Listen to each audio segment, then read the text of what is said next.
Hey guys, in this video, I will show you how to install Bluestacks on Windows 11. Now what is Bluestacks? It allows you to download apps and games for free from the Google Play Store. This is a great way to try new apps and play mobile games with a keyboard. Now let's get into it. First, open your browser and type in Bluestacks. And you want to select the legit website of Bluestacks. And once the interface pops up, it already shows download. You can click download.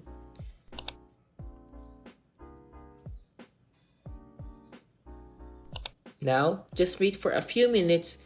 Depends on your Wi-Fi connection speed. Just wait patiently.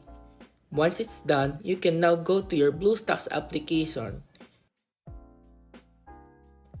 Just go to Play Store and download any kind of games you want to play. Just that simple. I hope this video helped you out.